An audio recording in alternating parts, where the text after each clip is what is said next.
Let's do it. Happy Homebrew Weekly. Today is a good day. I have here the Chestnut Brown Ale that I brewed a couple weeks ago. It has been bottle conditioning for 3 weeks, and I'm not gonna lie to you, I had one last night, but my last bottle of the batch is always the one with extra trub on the bottom. And I opened that one last night. That's all I'm gonna say, because I'm gonna have this one soon. But that was my first bit of information I wanted to get to. My second was, I got a package in the mail, and it's right behind me, and you can't see it. That's okay. It is from Northern Brewer, and I got 3 extract batch kits for a good deal, and I'm gonna do an unboxing of that. But first, I shall dive into my brown ale. So, it's got a good hiss. That's always a good sign. Oops.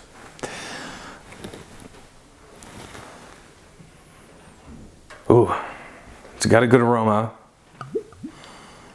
Got a good nose right out of the bottle. It is still hazy, which is to be expected.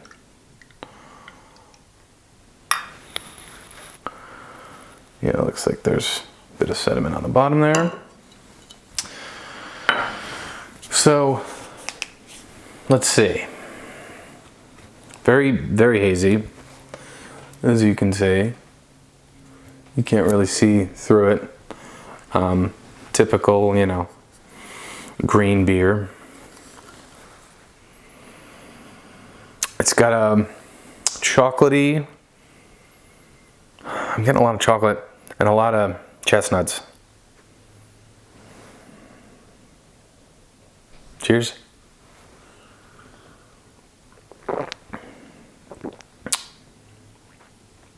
Ooh, okay. I'm very glad. This one is much better than the one I had last night. The one last night had quite a bitter kick to it. This one also has a bit of bitterness behind it, but it's not kick you in the face. Surprisingly thin body for it finishing out at 1010. You do get a lot of that chestnut flavor. I would say that is the pronounced flavor if you look for it. If you don't know what chestnuts taste like, you'd probably just say it has like a nutty flavor, but it's straight chestnut flavor. It doesn't have too much head. I didn't agitate it too much. The carbonation is,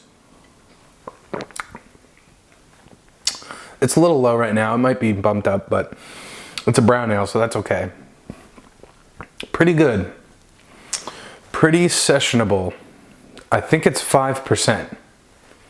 I think it's like exactly 5%. I think, yeah. Starting gravity was like 1050. And finished out at 1010. Actually, it might be like 4.5. I wanted something more sessionable than my barley wine, which it definitely is. So let's see. What am I looking for? ABV calc. I find the brewer's friend ABV calculator my good friend. So, and it like defaults to 1.050 and 1.010, so it's 5.25%. Perfect. Just what I wanted. Something that I can have 2 or 3 with some good flavor. And hopefully that this will clear out over a little while. The bitterness will go down a little bit. I don't think it's skunked, which I'm very happy about. I was very nervous about it, as you know. Thank you again for all the comments I've been getting and all the feedback. Again, it is very welcome and very nice of you guys to take the time to do that. On with it, with the unboxing. here it is in all its glory. 3 kits inside of here, and I will tell you guys how to store your kits so that they will last a little bit longer than, you know, than the norm. Quite heavy. This box is, I'm not sure, 37 pounds. Pretty heavy. I think it was $7 flat rate shipping. Not too bad. Definitely does add to the cost. And this was, let's see what's in the packet slip. Here it is. This was advertised as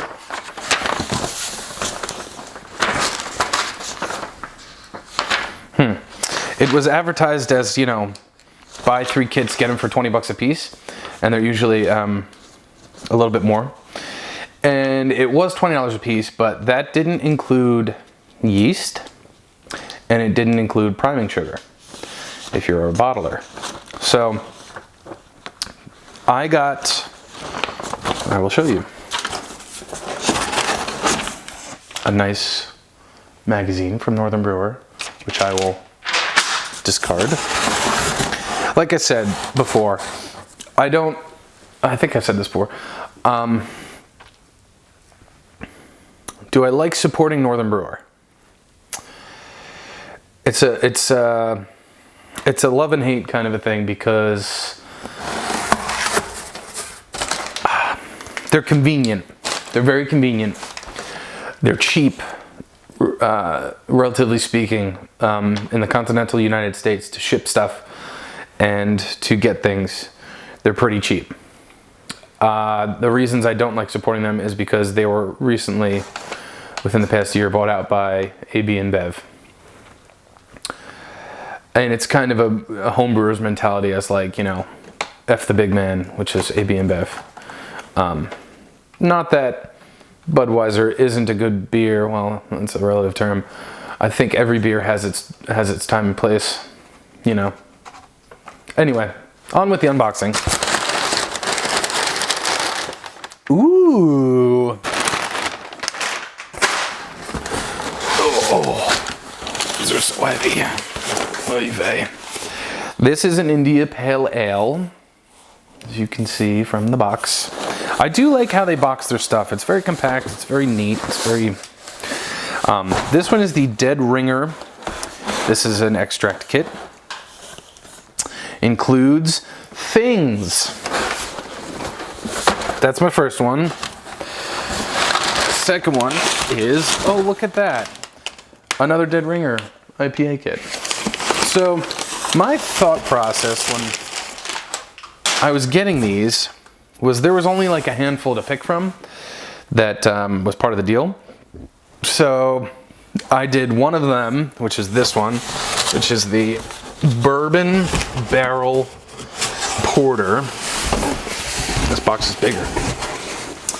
Bourbon Barrel Porter. And I thought I could brew this, bottle it, and I could have it around for a while. I can have it like next winter, basically. And then the other two, my theory was, so that's it. That's all that's in there.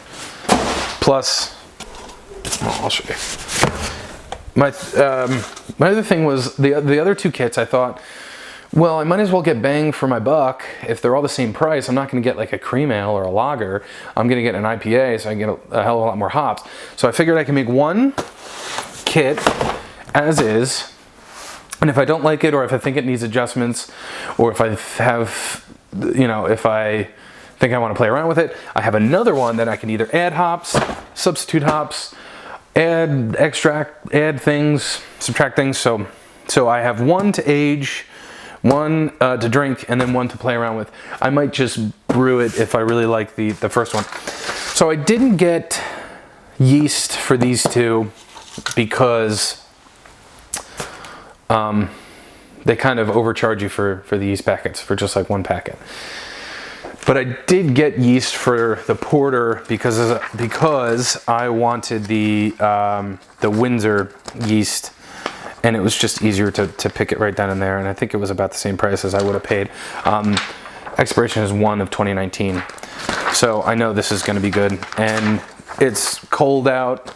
So I could have gone with the wet yeast, but I don't know. I don't usually do the wet, the vials of yeast, just because they are more expensive and I don't reuse them. I don't have time. I don't have time, and I don't brew enough. I've said this before. So Windsor yeast. Best thing to do with any yeast for longer term storage is to put it in the fridge. Haha, what a concept. Okay, let's see what's in this Dead Ringer IPA kit. What do you say? What do you say? Holy hops, Batman. Jesus. Lots of hops. See, this is why I get my bang for my buck, because I get 5 packets of hops. That's $10 right there. And these syrups are not cheap. Centennial. 8.8% alpha. Another Centennial, another Centennial, another Centennial, and another Centennial. Very versatile hop. Very versatile and a very good variety of hops there. This is the Dead Ringer Ale Grains. This, I don't think it's a proprietary blend, and I wanted them to not crush it, but there was no option. Sometimes there is an option. So these are the Maillard malts. Specialty grains, freshly packed on 3/7. Comes with a muslin bag for your specialty grains and your syrups. So these are both gold malt extract syrup. These are your standard run-of-the-mill, probably just 2-row that they mashed, and then the way malt extract is made, from my understanding, at least with liquid malt extract, is they do a full mash with one type of grain, typically, and they do their Vorloff, and they get all of their wort, and then they start boiling it in a low atmospheric pressure environment, so it boils off faster. And what you're left with, I believe the reason they do that is because they won't get as much caramelization of the wort. But this is probably 2-row, plain old 2-row, and if you look at it, it's kind of dark, and it won't be as dark in the kettle, but doing this and condensing it to a syrup does make it darker than if you were making your own, doing your own mash and making your own wort. So that's the reasoning behind why the extracts are typically darker than your standard mash. This is 3.15 pounds. This is 6 pounds, and this is the recipe guide. Blah blah blah. An ounce Centennial at 60, an ounce at 20, 2 ounces at 5 minutes, and 1 ounce dry hop. So this has all of your information. If you are a new brewer, or if you're unsure of the recipe, or if you're unsure of what you're doing, these are designed as a pseudo one sheet. This is all you're gonna have to look at. Follow these directions and you will make beer. When in doubt, go by the directions. If you have a little experience under your belt, you can do a couple things here and there to add to the beer quality and to ensure that your beer will come out a little bit better than if you didn't do it. This will make very good beer, I think. Some people hate extract batches. I don't know why. There's nothing wrong with them. They are more expensive in my neck of the woods. I know in some other parts of the world it's cheaper to get extract than grain, but I digress. A great way to store your hops when they are not in use is there's tiers of how you can store them, and there's Really good ones and really bad ones. The worst thing you can do with your hops is take your hops, put them in a Ziploc bag, and put them in a room with a lot of sunlight in the dead of summer on your counter in your kitchen or something. That's going to degrade your hops very, very quickly. Your next step is to obviously try and get as much of the air out and as much of the oxygen out as possible, and store it in a dark place. After that, next step is to store them in a bag, not a lot of oxygen, in the freezer. That's the easiest thing to do. Next after that, if you have a vacuum sealer, that'd be great. Or you can get these nitrogen flushed bags. These are pre-measured. Typically they're nitrogen flushed from whatever company they are made from. These so happen to be Optimus Rex hops. These are nitrogen flushed packages. They will last you a very long time because there's no oxygen. What you're fighting with hops is oxidation. And if you open your bags of hops and they're brown, then they're oxidized. And they're no good. No bueno. If you have them in nitrogen flushed packages, excellent. If you can put them in the freezer in the nitrogen flushed packages, even better. So I will do that now. Bingo bango. Bob's your uncle, Fanny's your aunt. Okay, so we've seen this one. Also, it's also in good practice to store these in the refrigerator. Cold environments slow down any process of degradation. That's basically chemistry 101, so to speak. So these will go in the refrigerator. If you're going to use them within a week, you don't have to. And I probably will use one of them within a week, but it can't hurt it. What is a pain in the buns? Well, we've already seen this one. I'll just put this aside. I'll put that in the refrigerator. What is a pain in the buns is when your malt extract, when you're brewing with it, and it's been in the fridge, it's going to be very hard to get out of the container. So you want to put it in a warm bath for a little while your water's getting up to temp. Put that in a warm bath and you'll be fine. Where's my beer? Oh, also, man, I made that last Homebrew Weekly video, and I got lucky because the day after, I felt really bad. I had a stomach virus, the stomach flu, I think, for 2 days, and I was very sick, very dehydrated. I had a headache. My bones were achy. I was exhausted. I had a piece of bread and a handful of rice within 2 days. It was bad, but I'm glad I got that video in because I was in rough shape last week. Let's check out what's in this porter. What do you say? It's a big box. It's like almost double the size of the other ones. Alrighty. My favorite thing. That's my cat's favorite thing. First things are the hops. I have Chinook and US Goldings. Chinook is American. It is from Oregon, I believe.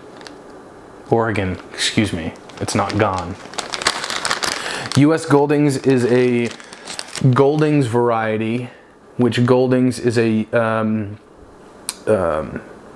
UK hop, and this is the US bred version of Goldings.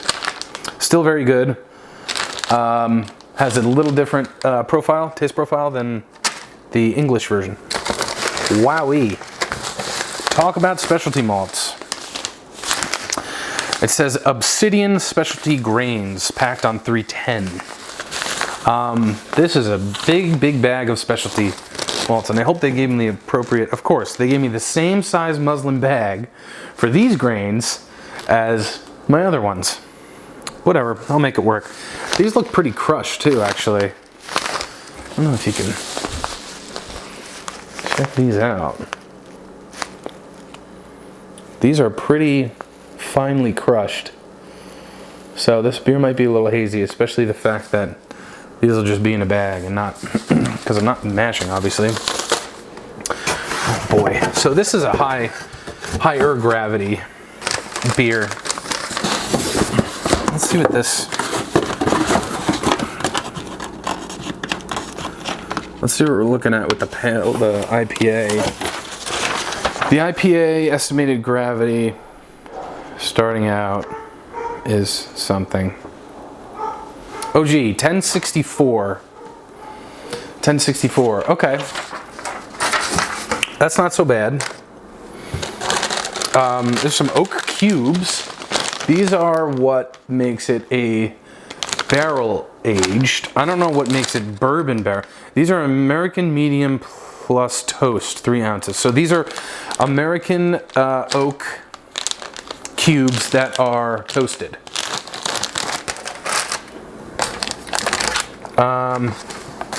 There's some malt extract, 3.15 pounds of dark malt extract.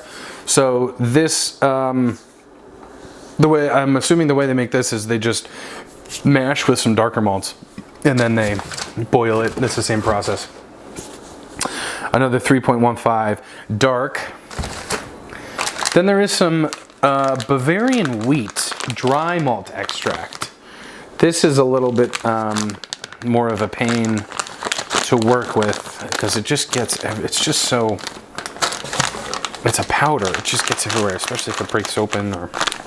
And when you're dumping it into your pot, the steam gets into the bag and then it starts to clump up. Anyway, these are both 1 pound each. So there's 3, 6, 7, 8, a little over 8 pounds of malt extract. That's a lot. Let's see what this original gravity is. Another one sheet that they give you. 1065. Isn't that the same? 1064. Oh boy, 1.001 point. That's not that much. That's 3, let's see, what are those? 6, 7, 8. I guess that's 9 pounds. I guess it's about the same. I don't know, I guess they just want to have the wheat. So what wheat is gonna do to your beer, wheat has a higher protein, sorry, I keep getting out of frame. I just wanted to do this unboxing. Wheat has a higher protein content than barley. And what protein is going to do to your beer is going to give you a better head retention at the cost of having it a little more hazy. So that's why you see things like Hefeweizen or Weizen beer or any kind of wheat beer usually has a pretty good head on it, but it's going to be a little hazy. And that is, those beers are to style. This is so dark, it's not really gonna be a big deal that it's gonna be hazy. And it's freaking homebrew, so who cares? Okay, so these are the specialty grains. It says it on here. 1 pound English chocolate malt, half a pound English dark crystal, and half a pound English medium black. Right there. So, so if I wanted to recreate this, I could do that. There you go. All right, those are my fun things. This is my fun beer. I appreciate you guys watching, and I'll see you on the next one. Happy Homebrew Weekly. It's not bad.